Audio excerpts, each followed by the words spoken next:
નમસ્તે બાળકો. આજે શાના વિશે ભણવાનું? ઋતુઓ વિશે. શાના વિશે?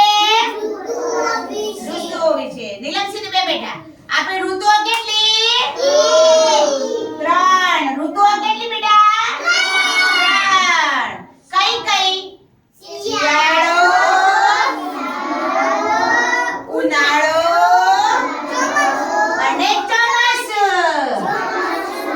બરોબર? શિયાળામાં શું થાય? ઠંડી લાગે. અરે વાહ. તો અત્યારે કઈ ઋતુ ચાલે છે? શિયાળો. બરોબર? તો શિયાળામાં ઠંડી લાગે તો આપણે શું પહેરીએ? ટોપી, હાથના મોજા, આ પગના મોજા. ઠંડી લાગે બધાને મોજા પહેરીને આવવાનું. જો બધે ઉપર ફ્રોક પહેર્યું છે અને નીચે અંદરની સાઈડ બધા સ્વેટર પહેર્યું છે ને.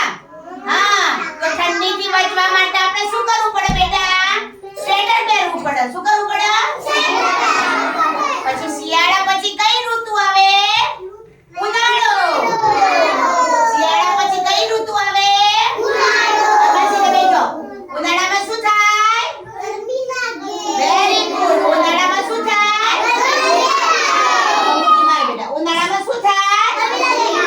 ગરમી લાગે. ગરમી લાગે ને આપણે શું ચાલુ કરીએ? પંખો ચાલુ કરીએ. શું ચાલુ કરીએ? અને ઠંડી ઠંડી શું ખાઈએ? આઈસ્ક્રીમ ખાઈએ. લીંબુનો શરબત પીએ. શું પીએ? હા. પછી ઉનાળા પછી શું આવે? Very good. શું આવે? ચોમાસામાં શું પડે? વરસાદ. કાટકા થાય. વીજળી થાય. થાય ને? કાટકા વીજળી થાય છે ને? પછી જોરથી વરસાદ પડે. વરસાદ પડે ને આપણે બહાર નીકળવો તો આપણે શું લઈને નીકળીએ? છત્રી લઈને નીકળીએ. શું લઈને નીકળીએ? છત્રી લઈને. પછી શું પહેરીએ આપણે? રેનકોટ. શું પહેરીએ? રેનકોટ. પછી ચોમાસામાં બહુ વરસાદ આવતો હોય, બહુ પાણી જતું હોય તો આપણે બહાર નીકળવાનો? નહીં નીકળવાનું. શું થાય? આપણે તણાઈ જઈએ. પાણીમાં શું થઈએ? તણાઈ જઈએ. પછી વરસાદમાં આપણે ભીનાથી જે બીમાર પડી જઈએ ને. હા, તો ખબર પડી ને આપણી ઋતુઓ કેટલી? 3. યાદ રાખવાની.